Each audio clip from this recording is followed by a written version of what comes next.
ke National Cadet Corps NCC Meghalaya haringkat ke jingat trailang ki cadets jong ke St Anthony's College ha ka arpu kondai tri risau arhaja arpusau kalapen long ya ka project Yuya Bhagidari ke badai halor ke jing temu banyak kon persya ya ke jing sapriang ba ke jing khayi be an yo Drok ha ke em lang sa lang ha ka ba ki cadets kilapen i lingba ke jing lek kai skit ki jing drodor ne ki poster bat ki slogan ya ka balapen long ha auditorium ke college Kejing temu ke Yuya Bhagidari kedai tang na kebenta ki samla ke NCC Henry ke kentup ru ya ki kena school bat college ban penkop bor ya ki samla da kejing start ba kejing syampang ban ye lek persya yo drugs ha ka im lang sa lang ha ka ne ski lawan ban sim benta do brigadier Vijayan Mahadik GPCDR ke NCC group Shillong Kumukongsan Father Archidius Puwen SDB principal ke college ki head officer ke NCC ki nohikai ringkat ki cadets ki ban ki college prepare ke nomba Shillong bat ki wei de Haba ajing kran u brigadier Vijayan Mahadik ulaong baki jing melian ba Sniew bonsian ki Suh-Thied kelas ki paralok parajor ki baya kendo ha college ne baru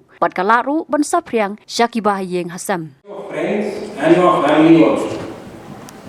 So it is our duty to ensure that at least our friends in the college are taken care of. The way these young cadets were trying to tell you, help is available, the means are available.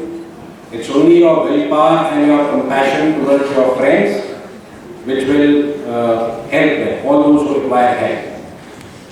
So the whole idea for training the trailblazers, going through these 3 competitions, was to spread the message that this is the most dangerous kind of thing in which you can get into as a youth. After this, all of you will get into exam fever. Thereafter in the holiday season. So when we recommence our activities in January after this, the trailblazers will now move out to the schools which we have selected and spread the message to the younger generation. That is school-going children. And we hope to do it as successfully as we've been able to do it till now with your support. So once again, thank you so much everyone. All the best for your exams and God bless you. Asha's got a point there. Well, you are the one who got us volunteer in the center, and it was not just an hour a day. Nothing much, just finishing our assignments here. Well, you seem to be better than ever, Ïakhun. Yes, been clear ever since then. All thanks to you guys and her. Though I wish we could have saved her as well, you know.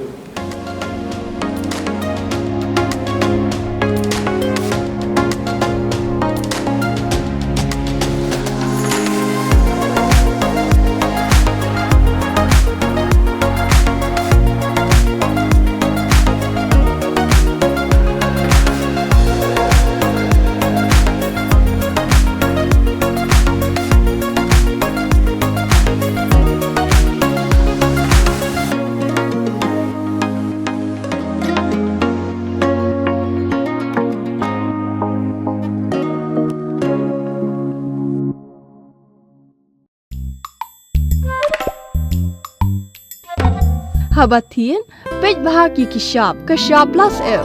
Ka plus F?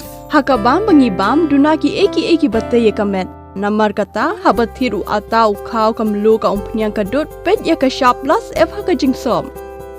Yaki nutrient kum ki vitamin bat ka iron la Ïakhun diat bat ka batau bha kam kta ka dur jing ki marbam ka jing mat lani ka rukom shed yaki. Balehi panai kita.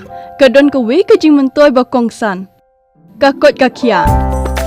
Ka nutrition bakam bha ka jing im bakam bha pendon kam daki marba medon ka sharp plus F menta ka Sniew Lawan Ra Shapi Lingba ko office jong Commissionerate of Food Safety Meghalaya